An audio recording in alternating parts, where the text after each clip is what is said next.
नमोऽर्हन्ताणं नमो सिद्धाणं नमो आयर्याणं नमो वज्रायाणं नमो लोके सर्वसाम्पूर्णम्। मंगलम भगवान वीरो मंगलम गौतमो गणी मंगलम कुंज कुंडादो जैन धर्मोस्तु मंगलम सर्वमंगल मांगल्यम सर्वकल्याणकारिकम् प्रधानं सर्वधर्माणां जैनं जयतु शास्त्रम्। एष सुरासुरमणिषे वन्दितं दूतगायिकं विमलं प्रणमामि वर्धमानं तीर्थं धम्मस्य कर्तारम्।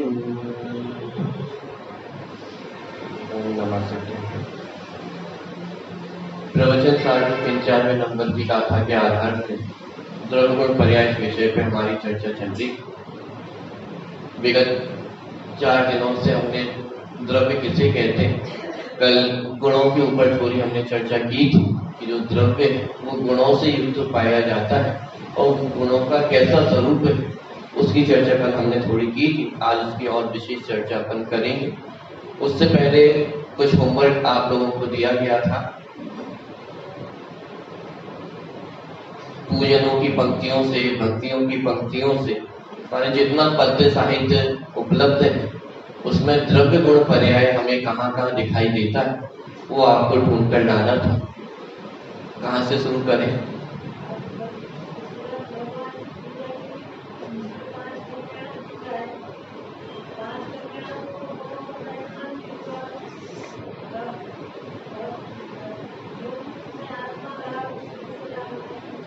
चलिए, बहुत बढ़िया।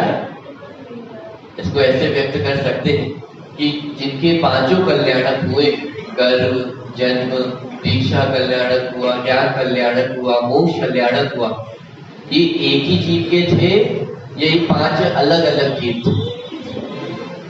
वो 5 कल्याणक वो एक ही जीव के हुए हैं, अलग अलग जीवों के नहीं हुए।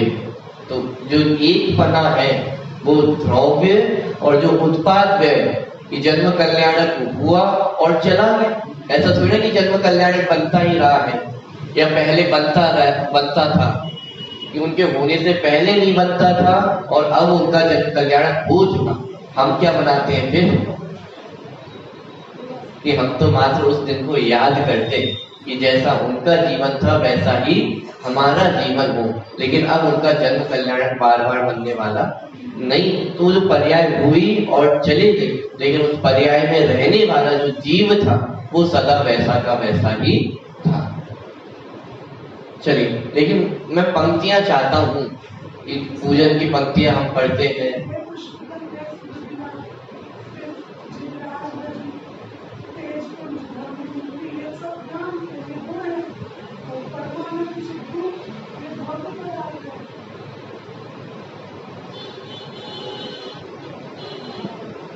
चलिए, बहुत बढ़िया।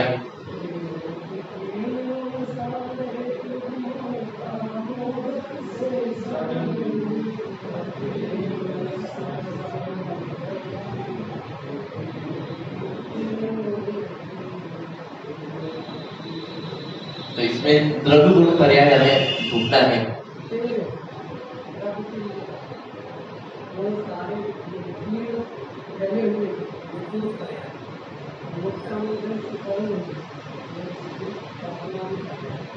बहुत बढ़िया। किसकी गुणों की बात चल रही है? अरे अर्घ किसका है? सिद्ध भगवान के गुणों की बात चल रही। तेरे विकीर्ण गुण सारे प्रभु, कि हे जिन्हें भगवान ये आप द्रव्य है, वो जीव द्रव्य है और आपके जो सारे गुण विकीर्ण जो फैले हुए थे, अथवा इसका ऐसा भी अर्थ किया जा सकता है कि जो पहले रागादि विकारी पर्यायों में थे, अवस्थाओं में थे, उन सारी अवस्थाओं का त्याग करके आपने उन सारे गुणों को इकट्ठा कर लिया है, आपने उन अपने गुणों को लक्ष्य कर लिया है, तो पर्याय में भी कैसी अवस्था प्राप्त हो गई, तो आनंद की अवस्था प्राप्त हो गई। तो द्रव्य गुण पर्याय आपको दिखाई दे रहा है। चलिए और उदाहरण, ये तो मैं कम से कम आज 8 से 10 कम से कम मैं सुनूंगा, उसके बाद आगे बढ़ूंगा। बहुत बढ़िया।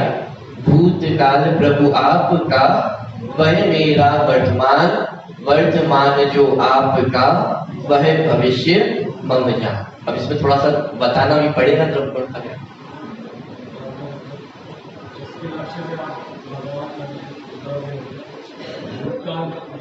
भूतकाल पर्याय वर्तमान में और हमने द्रव्य को लक्ष्य करके। चलिए बहुत बढ़िया। जब हमने ये कहा भूतकाल प्रभु आपका, तो हम किसको देख रहे हैं? द्रव्य को देख रहे हैं, गुण को देख रहे हैं, या पर्याय को देख रहे हैं? पर्याय को देख रहे हैं। भूतकाल प्रभु आपका, वह मेरा वर्तमान, तो हम अपने में भी क्या देख रहे हैं? पर्याय को देख रहे हैं कि हे जिनेन्द्र भगवान, आपकी जैसी पहले संसारी अवस्था थी, वर्तमान में मेरी भी उस संसार अवस्था है। भूतकाल प्रभु आपका, वह मेरा वर्तमान, और वर्तमान जो आपका, इसमें भी क्या देखा है? पर्याय देखिए कि वर्तमान जो आपका, वह भविष्य मम जान, कि वह मेरा भविष्य है। लेकिन जो जिनेन्द्र भगवान का भूतकाल से वर्तमान तक का जो सफर था, उसमें कायम कौन था, टिका हुआ कौन था? कि वो द्रव्यपना, वो द्रव्यपना, कि भूतकाल और वर्तमान काल में और आने वाले अनंत भविष्य काल में जो वही वही वही वही रहने वाला है, वो जीव द्रव्य है।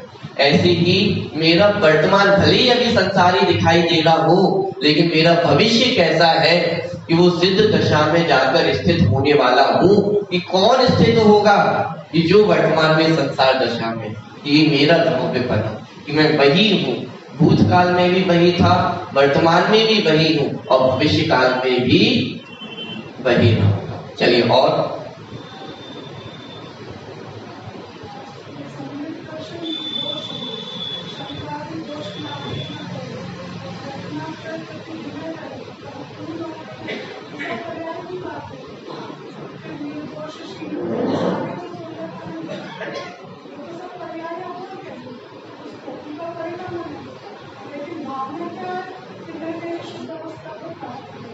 चलिए बहुत बढ़िया।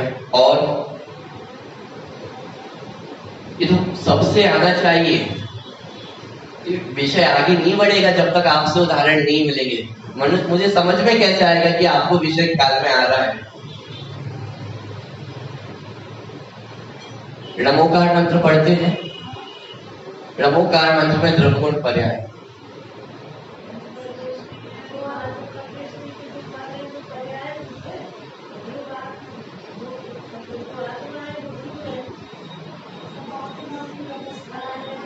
अरिहंत सिद्धाचार्य पाठक साधु में सब आत्मा की अवस्थाएं, कि अरहंत पद, सिद्ध पद, आचार्य पद, उपाध्याय पद, साधु पद, ये सब पर्यायों के नाम हैं। लेकिन उन सभी अवस्थाओं में एक जो समान तत्व है, वो आत्मा। पकड़ में आ रहा है क्या? माने बेसिक सबसे पहले किसी बच्चे को क्या सिखाया जाता है? वो णमोकार मंत्र सिखाया जाता है, उसमें भी वो द्रव्यगुण पर्याय हमें देखने को मिलती है। और बताइए, बहुत अपार है, अंत थोड़ी ना इसका।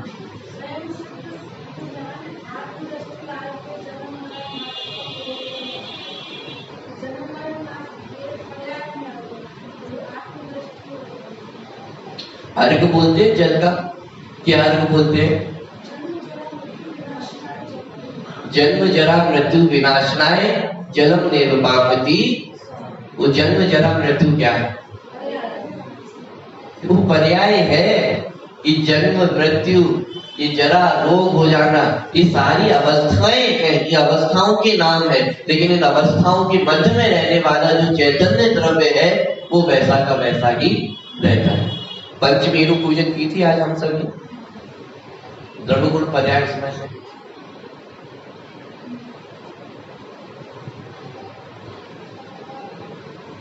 एक पंक्ति आई थी, पंचमेरु कैसे हैं।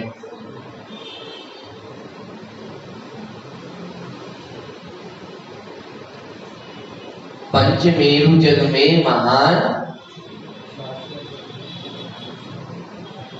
वो शाश्वत तीर्थ है। ये शाश्वत तीर्थ है अर्थात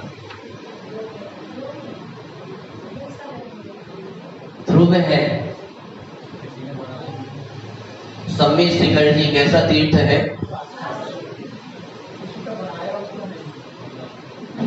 ये तीन लोक की रचना, असंख्यात द्वीप समुद्र, ये सब कैसे है? शाश्वत है। तो शाश्वत है मतलब कहीं बदलने वाले नहीं है।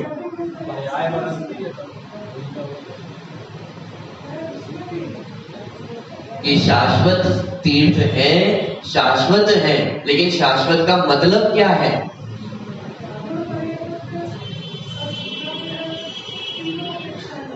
अरे उसमें भी परिवर्तन होता है, उसकी भी पर्याय हर समय बदल रही है, लेकिन बदलते हुए भी वो पर्वत वैसा का वैसा रहता है। सुदर्शन मेरु, तो सुदर्शन मेरु वैसा का वैसा रहता है, लेकिन वैसा का वैसा रहते हुए भी परिवर्तन हर समय चल रहा है। और पंक्तियां आनी चाहिए, मैं इंतजार कर रहा हूं कि होमवर्क घर से करके नहीं आया, तो यहाँ बैठे बैठे जो थोड़ा बहुत देख लिया वो देख लिया है। ऐसे ख्याल में नहीं आएगा द्रव्य गुण पर्याय का विषय। वो दृष्टि हमारी जानी चाहिए कि कहाँ पे वो द्रव्य की चर्चा चल रही है, कहाँ पर्याय की चर्चा चल रही है। नहीं देखा निज शाश्वत देव, रही क्षणिका पर्याय की प्रीत। नहीं देखा निज शाश्वत देव, किसको नहीं देखा? द्रव्य गुण पर्याय में से किसको नहीं देखा है?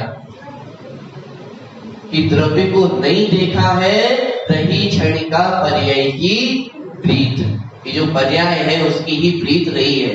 तो बच्चे मूड़ा बात आई थी, जो पर्याय में मूड है वे पर समय है। पूजनों में भरा पड़ा है द्रव्य गुण पर्याय, क्षण क्षण पे। मैं रागादि विभावों से कलुषित है जिनवर, और आप परिपूर्ण वीतरागी हो प्रभुवर। क्या क्या बताया इसमें? मैं रागादि विभावों से कलुषित हूं। किसकी बात चल रही है? कि पर्याय की बात चल रही है कि मुझमें रागादि विकारी भाव पाए जाते हैं। और आप कैसे हैं कि आप पूर्ण वितरागी हो गए हैं। ये द्रव्य गुण पर्याय किसकी बात है? कि ये भी पर्याय की बात है।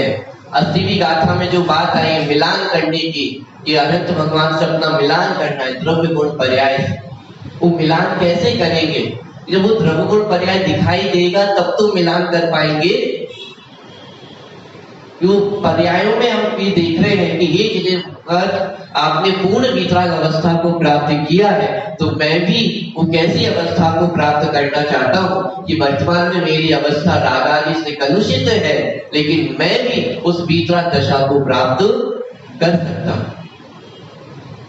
देखना पड़ेगा, ये पंक्ति आपको विचार करनी पड़ेगी। जगह जगह पर एक एक कदम कदम पर वो द्रव्य गुण पर्याय भरा पड़ा है। शुद्धात्म स परिशुद्ध प्रभु, शुद्धात्म स परिशुद्ध प्रभु किसकी बात है? आगे भैया, द्रव्य गुण या पर्याय, या तीन ही ऑप्शन है और कोई ऑप्शन ही नहीं है। सारे उत्तर इन 3 ऑप्शन में ही देना है। ये द्रव्य की बात है कि शुद्धात्म स परिशुद्ध प्रभु, कि मैं कैसा हूं, कि शुद्धात्मा हूं, कि अनादिकाल से मोह राग द्वेष के बीच में रहता हुआ भी मैं शुद्ध हूं। माने जगह जगह पूजनों में कहीं पर्याय की बात होगी, कहीं द्रव्य की बात होगी, जहां सुधार की बात होगी वहां पर्याय की बात की जाएगी। लेकिन सुधार होगा कैसे, तो वहां द्रव्य की बात की जाएगी, तो द्रव्य का लक्ष्य करके वो सुधार हो सकता है। बहुत पंक्तियां हैं, कदम कदम पे आपको पंक्तियां मिलने वाली है। बहुत शांति से यदि आप विचार करते, थोड़ा सा भी यदि आप पढ़ के आते, एक पूजन भी यदि आप पढ़ते अच्छे से, तो वहां पे आपको कितने उदाहरण को पढ़ने को मिल जाते। मैं उम्मीद करता हूं कल मुझे ये उदाहरण आप घर से होमवर्क करके लाएंगे और फिर मुझे सुनने को मिलेंगे। कर सकते हैं या नहीं कर सकते? और ये तो कल का होमवर्क था, और एक आज का होमवर्क और एक्स्ट्रा रहेगा कि अभी हमने पूजन साहित्य में द्रव्यगुण पर्याय को देखा है, भक्ति साहित्य में द्रव्यगुण पर्याय को देखा है, प्रथमानियों में द्रव्यगुण पर्याय आपको देखकर आना है। ठीक है, अच्छा एक उदाहरण मैं दे दूं, चलिए वो तो अभी अपन चर्चा करेंगे, उदाहरण आएगा। प्रथमान योग में द्रव्यगुण पर्याय कैसे देखना है वो आपको ढूंढ कर लाना है। ठीक है, चलिए चर्चा अपन अपनी प्रारंभ करते हैं। हाँ, वो अभी विषय में वो आने ही वाला है, इसलिए मैं अभी यहाँ पे नहीं दे रहा हूँ, विषय में आपको सहज ख्याल में आ जाएगा। चलिए विषय प्रारंभ करते हैं। 95 नंबर की गाथा है, द्रव्यगुण पर्याय की चर्चा हमारी चल रही है। कल गुणों की परिभाषा हमने देखी थी, जो द्रव्य के संपूर्ण भागों में और उसकी संपूर्ण अवस्थाओं में पाया जाता है उसे गुण कहते हैं। ठीक है, इसका जो दूसरा पॉइंट है उसकी चर्चा कल हमने थोड़ी की थी कि द्रव्य किसी भी अवस्था में हो, कैसी भी अवस्था में हो, वह अपने गुण को नहीं छोड़ता। आज इसका जो पहला पॉइंट है, जो द्रव्य के संपूर्ण भागों में पाया जाता है उसे गुण कहते हैं। ये क्या मतलब हुआ कि जो द्रव्य के संपूर्ण प्रदेशों में पाया जाए, भाग का है, जो द्रव्य के संपूर्ण भागों में, भाग अर्थात प्रदेश, काल की जो सबसे छोटी पर्याय है अथवा जो काल का सबसे छोटा खंड है उसे क्या कहते हैं? समय कहते हैं। ठीक है, जैसे घंटा होता है, 1 घंटे में कितने मिनट होते हैं? अरे इतना तो पता है, 60 मिनट होते हैं। 1 मिनट में कितने सेकंड होते हैं? 60 सेकंड होते हैं। मानी ये अपन भेद करते चले जा रहे हैं। ऐसे ही काल का सबसे छोटा जो भेद है उसका नाम है समय। अब जिसका कोई दूसरा भेद नहीं हो सकता, ऐसी जो सबसे छोटी पर्याय है काल की उसे समय कहते हैं। ऐसे ही क्षेत्र का जो सबसे छोटा अंश है उसे प्रदेश कहते हैं। माने जैसे किलोमीटर है, एक किलोमीटर में कितने मीटर होते हैं? 1000 मीटर होते हैं। 1 मीटर में कितने सेंटीमीटर होते हैं? 100 सेंटीमीटर होते हैं। 1 सेंटीमीटर में कितने मिलीमीटर होते हैं? तो ये हम जो भाग करते जा रहे हैं, ऐसे भाग कब तक करते जाएं कि जब तक वो प्रदेश तक ना पहुंचे। माने वो क्षेत्र का जो सबसे छोटा अंश है उसे प्रदेश कहा जाता है। ठीक है, काल की जो सबसे छोटी यूनिट है वो समय, और क्षेत्र की जो सबसे छोटी यूनिट है उसे प्रदेश कहते हैं। जिनवाणी में इसे नापने का एक तरीका है कि परमाणु जो पुद्गल द्रव्य है वो रहने के लिए जितने आकाश के क्षेत्र को घेरता है उसे प्रदेश कहा जाता है। माने जो सबसे छोटा अणु है, एटम जिसे हम कहते हैं, परमाणु, वो जितनी जगह को घेरता है उसे प्रदेश कहा जाता है। आत्मा में कितने प्रदेश हैं? असंख्यात प्रदेश है। लोक प्रमाण असंख्यात प्रदेश है कि असंख्यात लोक प्रमाण या लोक प्रमाण असंख्यात? क्या अंतर हो गया? कि असंख्यात लोक प्रमाण में कि असंख्यात लोक हो गए, और उन असंख्यात लोक में जितने प्रदेश हैं वो आत्मा के प्रदेश हो जाएंगे। लेकिन ऐसा नहीं, आत्मा में कितने प्रदेश हैं?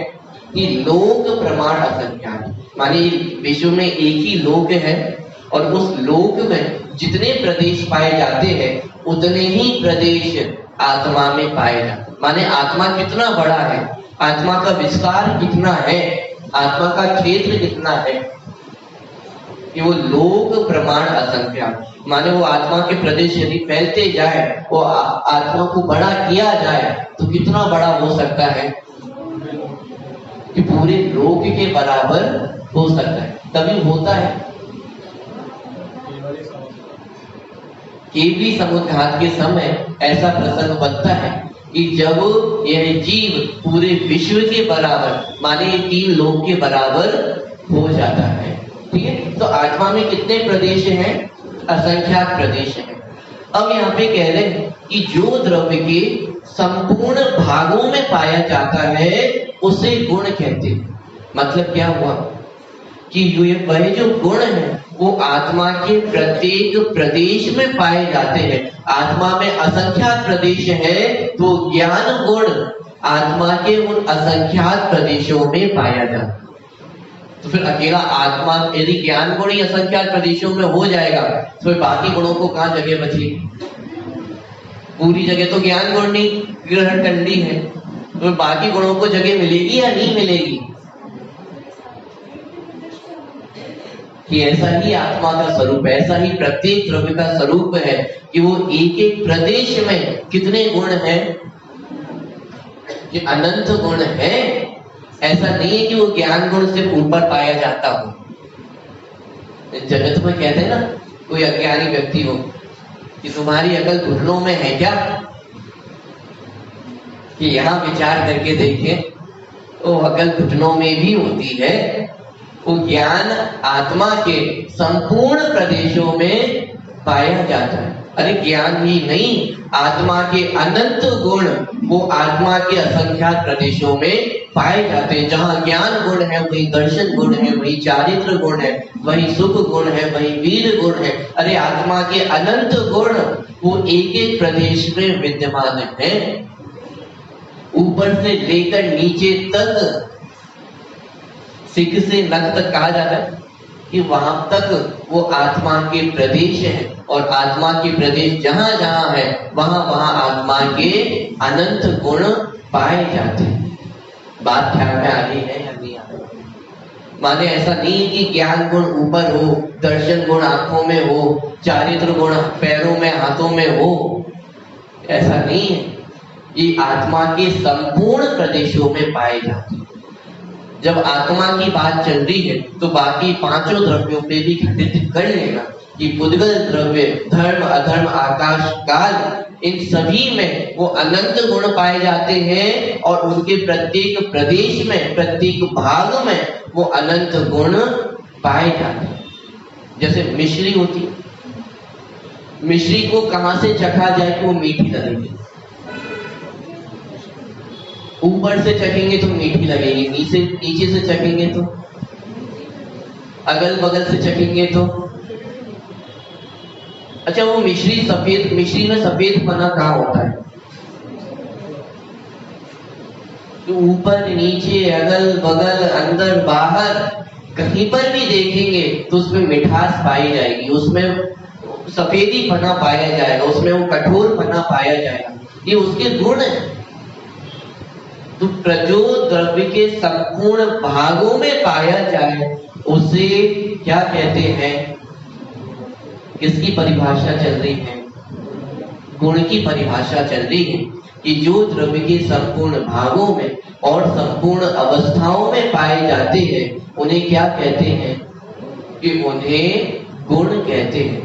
माने ये आत्मा अनंत गुणों से भरा हुआ है और आत्मा के प्रत्येक कण कण में वो अनंत गुण विद्यमान है। माने उन अनंत गुणों में रंच मात्र भी कमी आती नहीं। ठीक है, तो जो द्रव्य के संपूर्ण भागों में और संपूर्ण अवस्थाओं में पाया जाए उसे गुण कहते हैं। दूसरे पॉइंट की चर्चा कल हमने की थी, इसलिए आज मैं उसमें ज्यादा चर्चा नहीं कर रहा हूं। सारी अवस्थाओं का मतलब द्रव्य जिस भी अवस्था में रहता है, जिस भी हालत में रहता है, उसके गुण सदा काल उसके साथ विद्यमान रहते हैं। वह गुण उस द्रव्य का साथ कभी भी नहीं छोड़ते हैं। पुद्गल द्रव्य में स्पर्श, रस, गंध, वर्ण पाए जाते हैं। पानी का क्या स्वाद होता है?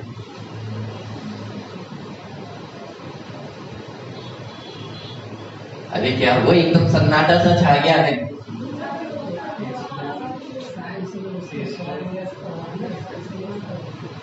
घी का कैसा स्वाद होता है? चिकना स्वाद होता है, अच्छा स्वाद होता है। आम कैसा होता है और शक्कर कैसी होती है? दोनों मीठे होते हैं, तो फिर आम खाने की क्या जरूरत है? शक्कर से काम चला लिया करो। आंवला कैसा होता है? कि सबके स्वाद हैं, लेकिन सबका स्वाद अलग अलग है। पानी का हमें लगता है कि उसमें स्वाद नहीं है, अरे लेकिन पानी का भी स्वाद है, घी का स्वाद है। बता नहीं पाते हैं, व्यक्त नहीं कर पाते हैं, ये अलग बात है। लेकिन द्रव्य किसी भी अवस्था में हो, उसमें स्पर्श, रस, गंध, वर्ण, ये पुद्गल द्रव्य में ये उसके गुण उसके साथ सदा काल पाए जाते हैं। हवा का टेस्ट होता है, अग्नि का टेस्ट होता है कि अरे जो जो हमें दिखाई देता है वो सब पुद्गल द्रव्य है। वो अग्नि भी पुद्गल द्रव्य है, वो वायु का एक जीव, तो उनका जो शरीर है वो भी पुद्गल द्रव्य है। हमारे ज्ञान का विषय नहीं बने, इसका मतलब ये नहीं है कि उनमें अनंत गुण नहीं पाए जाते। प्रत्येक द्रव्य में, पुद्गल द्रव्य है तो पुद्गल द्रव्य के जो अनंत गुण है वो प्रत्येक द्रव्य में उसमें पाए जाते हैं। जीव द्रव्य के जो अनंत गुण है वो जीव द्रव्य में पाए जाते हैं। धर्म, अधर्म, आकाश, काल, प्रत्येक द्रव्य में जो उसके अनंत गुण है वो सदा काल उनके साथ रहते हैं। तो जो द्रव्य के संपूर्ण भागों में और संपूर्ण अवस्थाओं में पाया जाते हैं उन्हें क्या कहते हैं? गुण कहते हैं।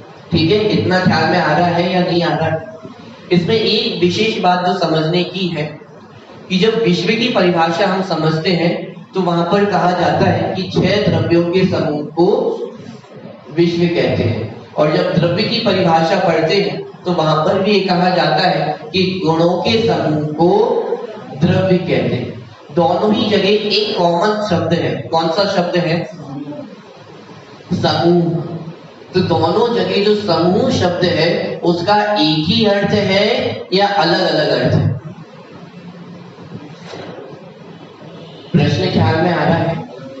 दोनों जगह समूह शब्द का प्रयोग किया गया है, लेकिन दोनों जगह जो समूह शब्द का प्रयोग है उसका अर्थ एक ही है या अलग अलग?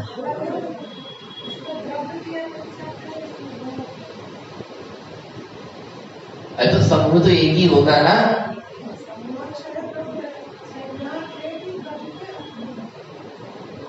तो ठीक है, एक द्रव्य में अनंत गुण है, एक विश्व में अनंत द्रव्य है।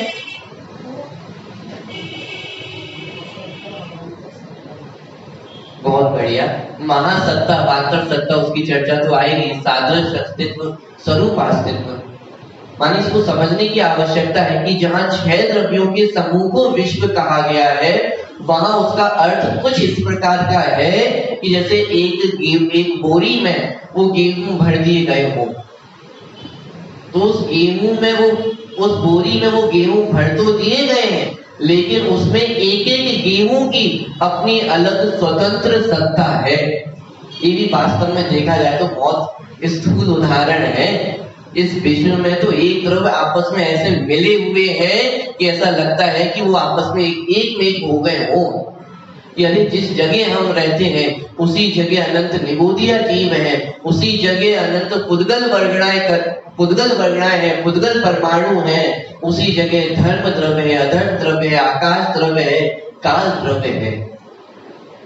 माने देखने में ऐसा दिखाई देता है कि वो सब आपस में मिलजुल गए हो, एक मेक हो गए हो, लेकिन उस समय भी वो एक मेक नहीं हुए हैं। एक एक द्रव्य की, एक एक परमाणु की अपनी स्वतंत्र सत्ता है। लेकिन जहां गुणों के समूह को द्रव्य कहा गया है, वहां ऐसा नहीं है कि वो आत्मा का ढक्कन खोला और उसमें अनंत गुण भर दिए गए हो, कि वो गुणों का समूह रूप एक अखंड द्रव्य है। माने ज्ञान गुण अलग हो, दर्शन गुण अलग हो, चारित्र गुण अलग हो, वो एक एक गुण हमें दिखाई देगा। वो ज्ञान गुण पाया जाता है, दर्शन गुण पाया जाता है, चारित्र गुण पाया जाता है। ऐसे अनंत गुण अलग अलग नहीं है, उन अनंत गुणों का एक अखंड समूह, उसका नाम द्रव्य है। मिश्री है, मिश्री में मिठास कहां पर? उसी में उसका सफेदी बना, उसका कठोर बना, उसकी गंध, वो सब उसी में है।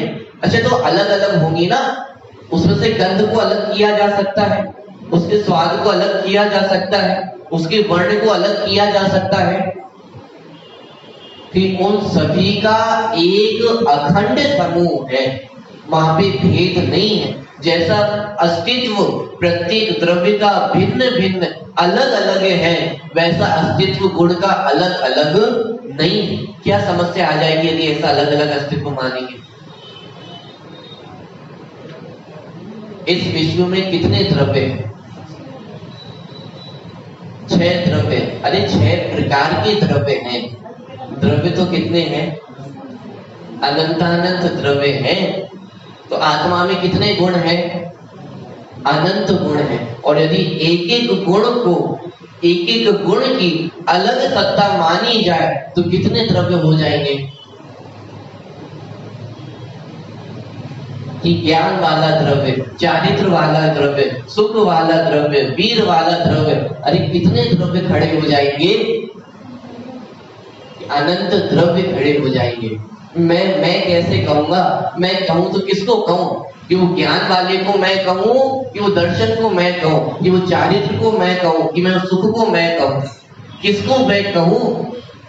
कि अरे इन सब अनंत गुणों का एक अखंड समूह, उसका नाम मैं। बात समझ में आ रही? चलिए, तो ये थोड़े से जो पॉइंट था, जो ख्याल में नहीं आता है, वो ख्याल में लेना आवश्यक था। तो गुणों की परिभाषा हमने देखी, जो द्रव्य के संपूर्ण भागों में और उसके संपूर्ण अवस्थाओं में पाया जाए उसे गुण कहते हैं। आज थोड़ी सी पर्याय की चर्चा अपन प्रारंभ करते हैं कि पर्याय किसे कहते हैं। गुणों के परिणमन को पर्याय कहते हैं। ये परिभाषा हम सभी ने पढ़ी है और हम सभी को याद भी होगी। थोड़ा सा एक स्टेप इसमें आगे बढ़ते हैं। क्या मात्र गुणों के परिणमन को पर्याय कहते हैं या द्रव्य के परिणमन को भी पर्याय कहते हैं?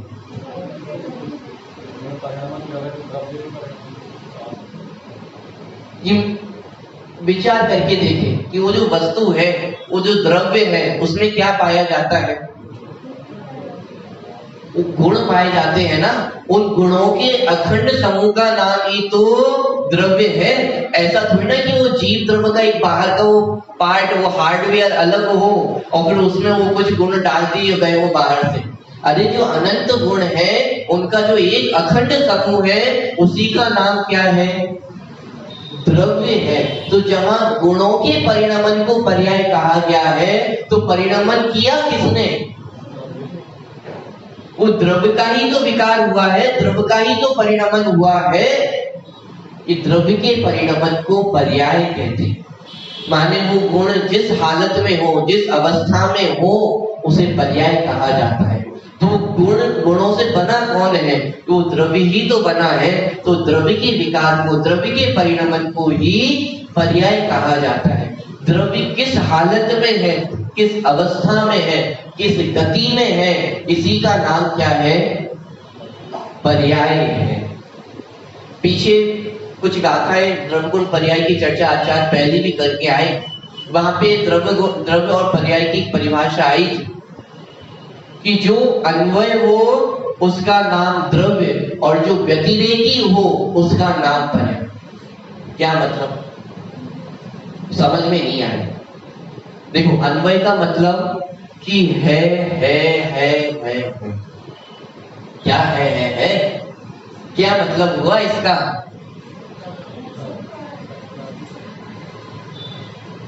कि आज से 100 साल पहले मैं था या नहीं था। अच्छा, महावीर भगवान के काल में आप थे या नहीं थे?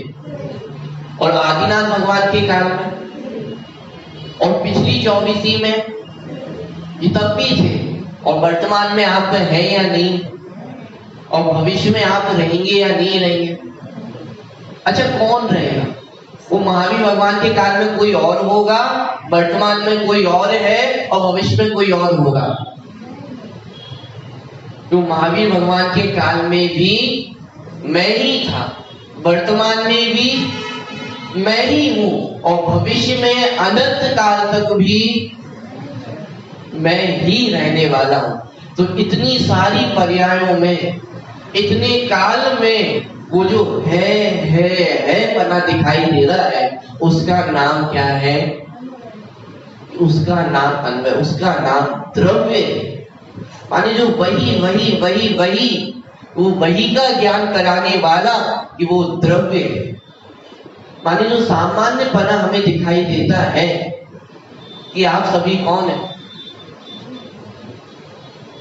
श्रोता है। आप कौन है? श्रोता है। आप कौन है? श्रोता है। आप कौन है?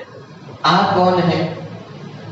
ये सब जो बैठे वो सब श्रोता है कि ये हमारा अन्वय पना है, कि है पना, कि सब श्रोता है कि हमारा अन्वय पना है। तो फिर सब एक हो गए क्या? कि सबका व्यतिरेक पना है कि यह वह नहीं है, यह वह नहीं है, यह वह नहीं है। हर द्रव्य का, यहाँ पे बैठे हर एक श्रोता का अपना अपना अस्तित्व अलग अलग है। ये उससे उन्हें भिन्न करता है। बात समझ में आ रही? अरे हाँ जी या ना जी?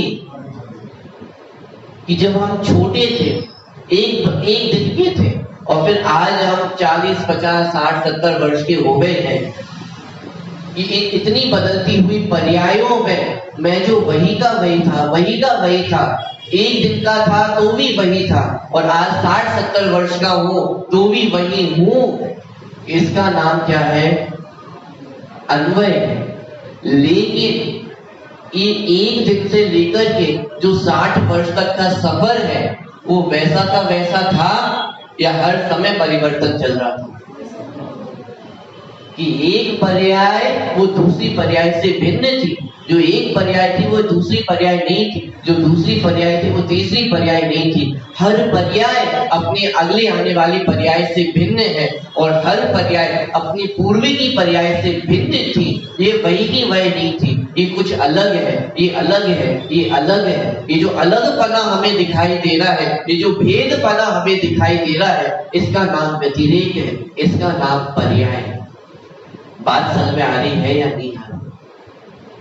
कि गुणों के परिणमन को पर्याय कहते हैं। यदि इसको और सरल भाषा में मैं कहना चाहूं कि जहां आपको परिवर्तन दिखाई देता है उसका नाम पर्याय। कैसे पहचाने पर्याय को? कि जहां परिवर्तन दिखाई देता है, जहां चेंज दिखाई देता है, उसको आप आंख बंद करके कह सकते हो कि इसका नाम पर्याय है। कि जहां परिवर्तन दिखाई दे, कि हर जगह परिवर्तन आपको दिखाई देता है या नहीं दिखाई देता है? इस मंदिर में आपको परिवर्तन दिखाई देता है या नहीं देता है? कि कहीं पेट उतर जाता है, कहीं कुछ धब्बे पड़ जाते हैं, कहीं कुछ टूट जाता है। ये परिवर्तन हो रहा है या नहीं हो रहा है? समय के साथ रंग बदल जाता है। ये जो सारा परिवर्तन है, इसका नाम क्या है? कि पर्याय है। हमारी अवस्थाएं बदलती हुई दिखाई देती है। बाल काले से सफेद हो जाते हैं, कभी बचते ही नहीं है। नाखून छोटे से बड़े हो जाते हैं, बड़े से फिर छोटा कर लेते हैं। ये परिवर्तन ही तो दिखाई दे रहा है। इसका नाम एक पर्याय है, अवस्था है। प्रत्येक द्रव्य जिस अवस्था में हो, जिस हालत में हो, उसका नाम पर्याय है, उसका नाम अवस्था है। कि साहब ये माइक में पर्याय हो रही है या नहीं हो रही, इसमें तो कुछ बदलाव दिखाई नहीं दे रहा कि अरे ये माइक जिस हालत में है वर्तमान में यही उसकी पर्याय है, द्रव्य जिस हालत में हो वही उसकी पर्याय है।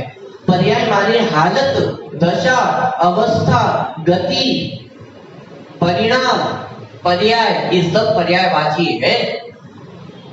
कि जीव की कौन सी पर्याय है, कि मनुष्य पर्याय में है, मनुष्य गति में है, ये पर्याय है। त्रियंच गति, देव गति, नरक गति, निबोध गति। कोई बड़ा है, कोई छोटा है, कोई हल्का है, कोई भारी है, कोई रूखा है, कोई चिकना है, कोई ठंडा है, कोई गर्म है। ये सब किसके नाम है? ये पर्यायों के नाम है। कोई ज्ञानी है, कोई अज्ञानी है, कोई सुखी है, कोई दुखी है, कोई मूर्ख है, कोई केवल ज्ञानी है। ये सब किसके नाम है? ये पर्यायों के नाम है। आप ढूंढिए, ये पर्यायों के नाम है। जहां हमें परिवर्तन दिखाई दे रहा है वो सब पर्याय है। अरे ज्ञान तो हमारा गुण है ना, फिर वो पर्याय कैसे हो गया? ज्ञान वो हमारा गुण है, लेकिन उस गुण में जो परिवर्तन हमें दिखाई देता है कि ये कोई कम ज्ञान वाला है, अधिक ज्ञान वाला है, किसी को पूर्ण ज्ञान हो जाए तो केवल ज्ञान नाम पाता है, ये सब अवस्थाएं कैसे पहचाना? चेंज दिखाई दे रहा है ना, हमारे ज्ञान में हर समय चेंज हो रहा है या नहीं हो रहा है? ये क्लास शुरू होने से पहले जो आपको ज्ञान था और ये अभी वर्तमान में जो एक मान लीजिए 45 मिनट में जो आपको ज्ञान हुआ है, कि उस ज्ञान में कुछ परिवर्तन हुआ या नहीं हुआ? अरे ये तो मैंने बहुत लंबा कालखंड कह दिया है। एक एक समय में वो हमारे ज्ञान में परिवर्तन चल रहा है। तो हर समय जो परिवर्तन चल रहा है तो उसका नाम क्या है? पर्याय। क्योंकि चेंज हमें होता हुआ दिखाई दिया ना, कभी कम ज्ञान था फिर अधिक ज्ञान हो गया। जब एक दिन का बालक था और आज 10 साल का बालक है, उसके ज्ञान में अंतर होता है या नहीं होता? परिवर्तन दिखाई दे रहा है, परिवर्तन दिखाई दे रहा है। इसका नाम ही क्या है? ये पर्याय है। केवल ज्ञान की प्राप्ति हुई, ये क्या है? कि केवल ज्ञान पहले था, इस संसार अवस्था में था कि नहीं था, और अब केवल ज्ञान की प्राप्ति हो गई है। ये परिवर्तन दिखाई दिया या नहीं दिया? कि जहां परिवर्तन दिखाई दिया उसका नाम क्या है? पर्याय। अनंत सुख, कि संसार अवस्था में जीव दुखी था और अब अनंत सुख को प्राप्त कर लिया है, क्या है? ये भी पर्याय। वो परिवर्तन होता हुआ दिखाई दे रहा है या नहीं दे रहा है? अरे जगत में आपको जहां परिवर्तन होता हुआ दिखाई दे रहा है उसका नाम क्या है? पर्याय है। रोटी क्या है? रोटी पर्याय है। आप विचार तो करो, उस एक ही आटे की रोटी भी बन जाती है, उसी आटे का वो लचका भी बन जाता है, वो मीठा खाना हो तो उसी आटे का लड्डू भी बन जाता है, कुछ नमकीन खाना हो तो उसी आटे की पपड़ी भी बन जाती है।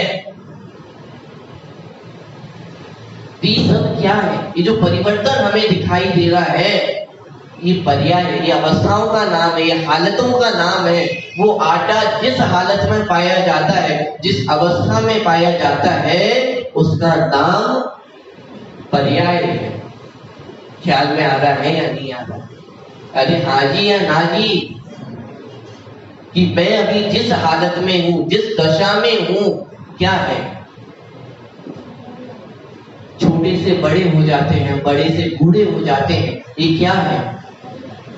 पर्याय है। क्योंकि परिवर्तन हमें दिखाई दे रहा है। क्रोध कभी आता है, चला जाता है, ये जो आता जाता हुआ दिखाई दे रहा है इसका नाम ही क्रोध क्या है? ये पर्याय है। 4 कषाएं, ये क्या है? ये पर्याय है। क्यों पर्याय है? क्योंकि इसमें परिवर्तन दिखाई दे रहा है, बदलाव दिखाई दे रहा है। जगत में जहां आपको बदलाव दिखाई देता है उस सबका नाम क्या है? कहाँ बदलाव नहीं दिखाई देता है? मेरा प्रश्न ये नहीं पूछ रहा हूं कि कहाँ परिणमन दिखाई देता है, कहाँ परिणमन नहीं दिखाई देता है। मेरा प्रश्न है आपसे। अरे अनंत अनंत चीजें हैं इस विश्व में, एक आध तो कोई उदाहरण दे दो जहां परिवर्तन ना दिखाई देता।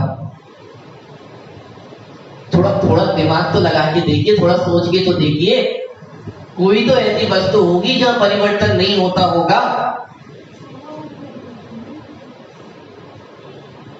कि इस विश्व में एक भी वस्तु का आप नाम नहीं ले पाएंगे जिसमें परिवर्तन नहीं होता हो। अरे प्रत्येक द्रव्य का स्वभाव है बदलना, हर समय बदल रहा है, हर समय उसमें परिवर्तन चल ही रहा है, हर समय परिवर्तन चल रही, पर्यायगत स्वभाव है। ये भी आत्मा का एक स्वभाव है, ये भी द्रव्य का एक स्वभाव है। आगे टीका में एक शब्द का प्रयोग किया है कि अपने स्वभाव को नहीं छोड़ता हुआ उत्पाद व द्रव्य से परिवर्तित होता है। माने वो द्रव्य पला रहना ये आत्मा का स्वभाव तो है, लेकिन ये उत्पाद व होना ये भी आत्मा का स्वभाव ही है। ये कोई कराने वाला नहीं है, ये परिवर्तन करने वाला ये जगत का कोई भी नहीं है। एक वस्तु की सहज स्वभावगत योग्यता है कि उसमें बदलाव होता है। 6 सामान्य गुणों में एक गुण आता है,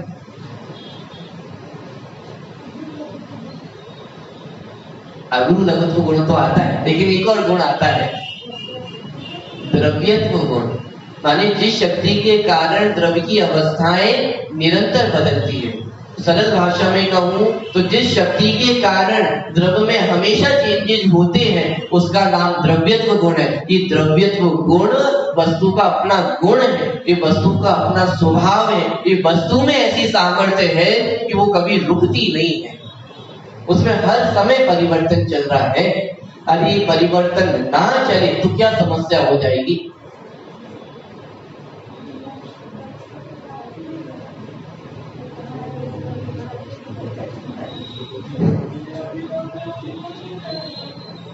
ये परिणमन ना हो तो आपका खाना पीना बंद हो जाएगा, आपकी रोटी नहीं बनेगी, आपका भोजन नहीं बनेगा। अरे परिवर्तन ना हो तो आपका व्यापार बंद हो जाएगा, ये परिवर्तन ना हो तो ये जीवन रुक जाएगा, परिवर्तन ना हो तो मिथ्या दृष्टि सम्यक दृष्टि नहीं बन सकता है, संसारी मुक्त अवस्था को प्राप्त नहीं हो सकता है। ये परिवर्तन कितना आवश्यक है।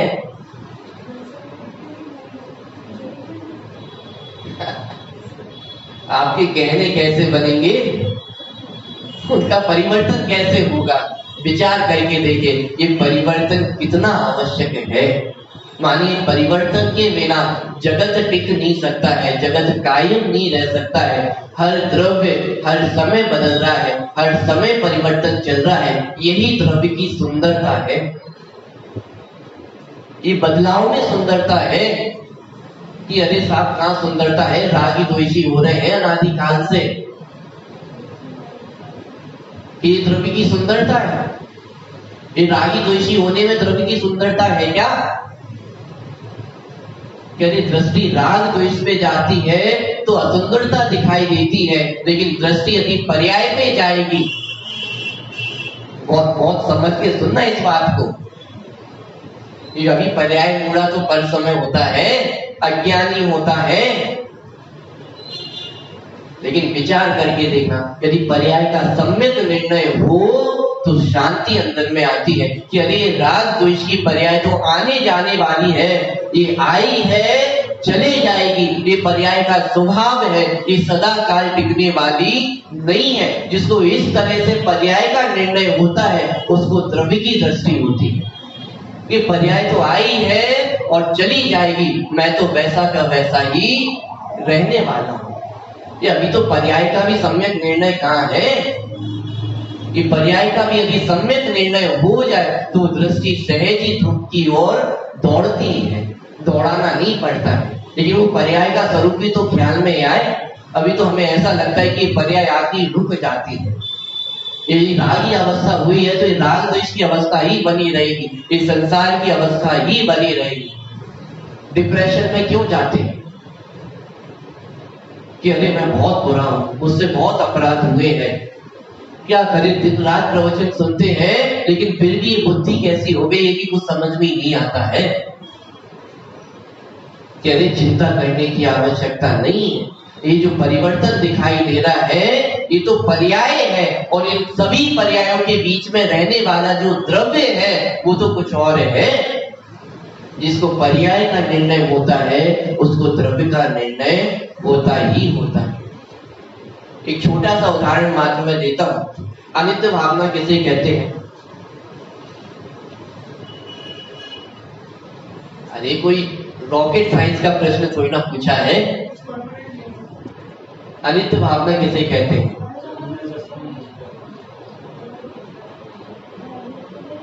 कि जगत में कुछ भी नित्य नहीं है, हर जगह परिवर्तन है, हर समय परिणाम दिखाई दे रहा है। अनित्य भावना पूरी हो गई है?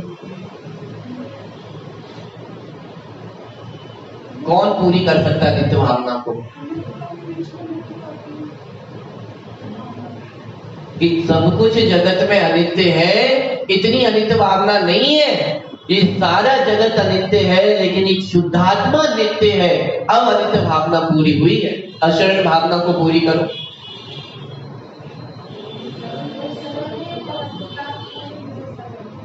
कि जगत में कोई भी शरण नहीं है, एक शुद्धात्मा ही शरण है। अब अशरण भावना पूरी हुई है। गुण स्थान कितने होते हैं?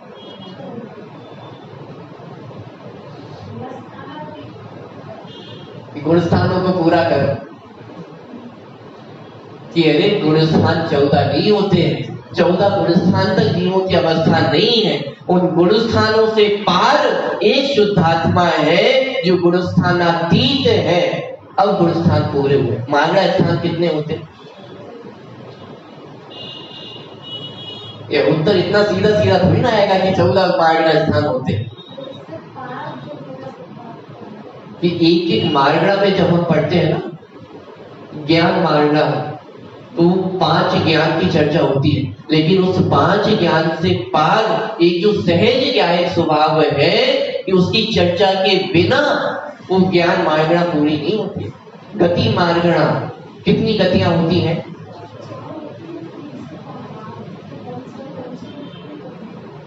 साहब कैसी नई नई पढ़ाई करवा रहे हो?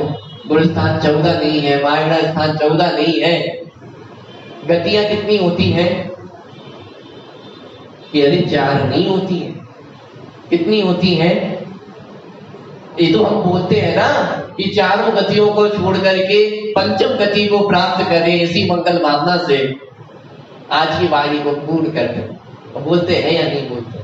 तो 5वीं गति के बिना गतियों का पाठ पूरा नहीं होता है। एक परिवर्तन जहां जहां दिखाई देता है, उस परिवर्तन के बीच कोई ऐसी वस्तु दिखाई देती है जो कभी नहीं बदलती है। अब 14 मार्गणाओं पे आप घटित करके देखिए।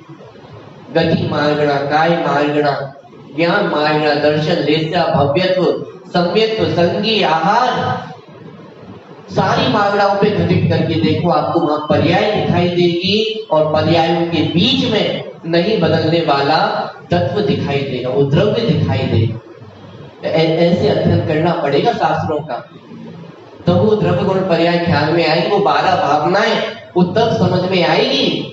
ये तो परिवर्तन है, लेकिन परिवर्तन के बीच में घबराने की आवश्यकता नहीं है।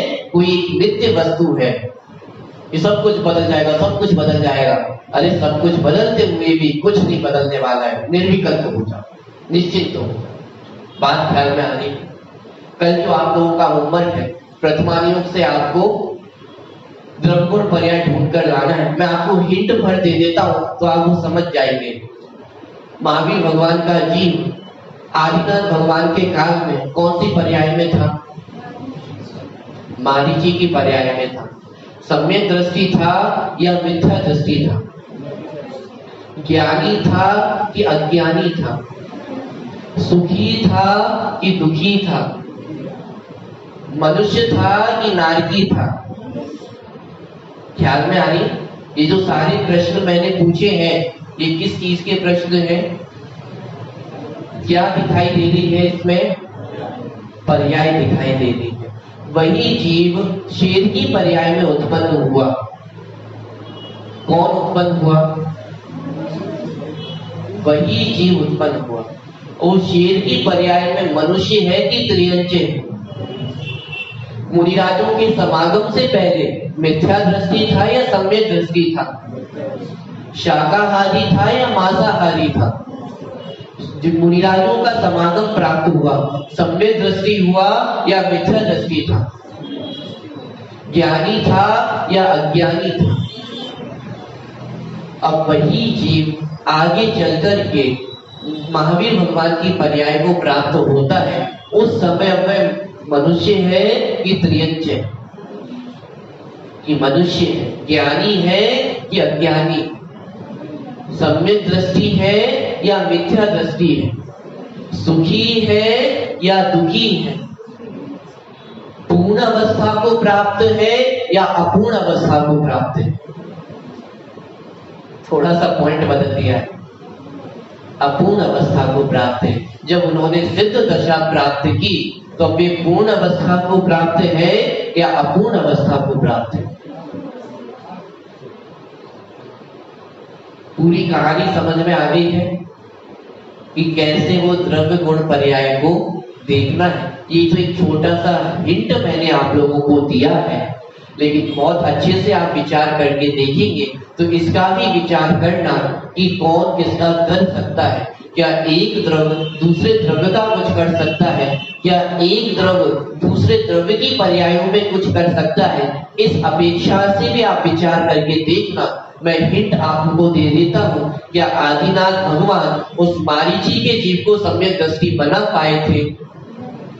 क्या एक द्रव्य दूसरे द्रव्य का कुछ कर सकता है? क्या एक द्रव्य दूसरे द्रव्य की पर्याय में कुछ कर सकता है? क्या एक द्रव्य दूसरे द्रव्य का भोगता है? क्या एक द्रव्य दूसरे द्रव्य की पर्यायों का भोगता है? इस रूप में भी आप विचार करिएगा। बहुत बहुत बहुत उदाहरण है। माने इसमें तो छूटते से मैं पूछूं और सामने से उदाहरण आने चाहिए। 2 होमवर्क आप लोगों को है, कल का होमवर्क आप लोगों का पेंडिंग है, वो आपने स्वयं ने बढ़ाया है, और आज का होमवर्क तो आपको मिलना ही था। और मैं सच में कह रहा हूं कि जब तक मेरे पास उदाहरण नहीं आएंगे, जब तक आपकी तरफ से उत्तर मुझे नहीं मिलेंगे, विषय आगे नहीं बढ़ेगा। विषय यदि आगे बढ़ाना है तो पहले आपको मेहनत करनी हो। ठीक है, चलिए अभी की चर्चा को यहीं पे पूरा करते हैं।